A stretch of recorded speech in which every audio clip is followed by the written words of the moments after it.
మారీచా, తక్షణమే నీవు పంచవటికి బయలుదేరాలి. నీ మాయోపాయంతో ఆ శ్రీరాముణ్ణి సీతకు దూరం చేయాలి. మిగతా పని మేం చూసుకుంటాం.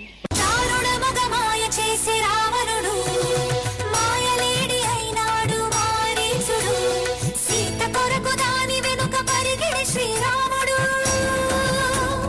అతను చూసి సీతని అపహరించే రావణుడు కలరి నడుమలంకలోన కలికి సీత నుంచే కరకు గుండి రాపాసల పాపలాగా ఉంచే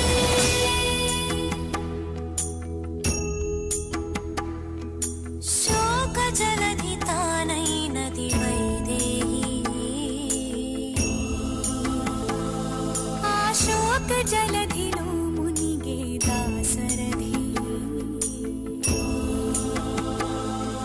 సీతా సీతా సీతా సీతా అని సీతకి వినిపించేలా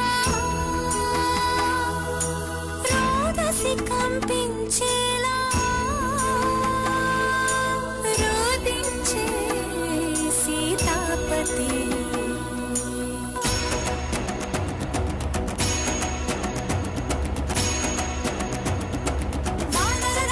సుగ్రీవునితో రాముని కలిపి మారుతి జలధిని దాటి లంకను చేరగ కనబడినక్కడ జానకి రాముని ఉంగరమమ్మకు ఇచ్చి రాముని మాటల ఓదార్చి లంకను కాల్చి రయమున వచ్చి సీత శిరోమణి రామునికిచ్చి చేసినదంతా తెలిపి పూసగొచ్చి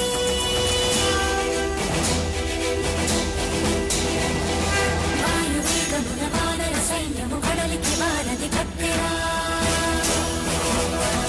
బాణవేగమున రామభద్రుడా రావణ తల పడగొట్టెరా మునమున చేరడి కులసతు సీతని దూరముగా నిలబెట్టెరా అంత బాధపడి సీత కోసమని ఇంత చేసి శ్రీరాముడు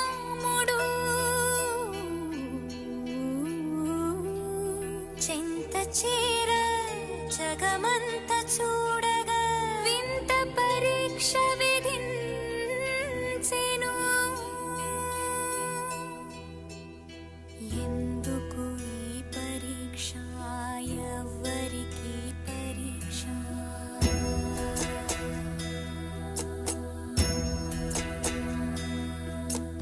ఎందుకు ఈ పరీక్ష ఎవ్వరికి పరీక్ష శ్రీరాముని భార్య శీల పరీక్ష అయో నిజకి యవనిజక అగ్ని పరీక్ష దశరథుని కోడలిక ధర్మ పరీక్ష జనకుని కూతురిక అనుమాన పరీక్ష రాముని ప్రాణానిక జానకి దేహానిక సూర్యుని వంశానిక ఈ లోకం నోటిక ఎవరికి పరీక్ష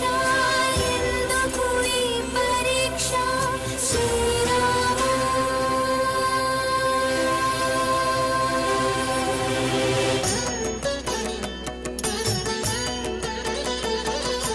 అగ్గిలోకి దూకే అవమానముతో సతి అగ్గిలోకి దూకే అవమానముతో సతి నిక్కు తేలి సిక్కుపడే సందేహపు జగతి అగ్నిహోత్రుడే పలికే దిక్కులు మార్మోగగా సీత మహాపతి వృతని జగమే ప్రణమిల్లగా లోకులందరికి సీత పుని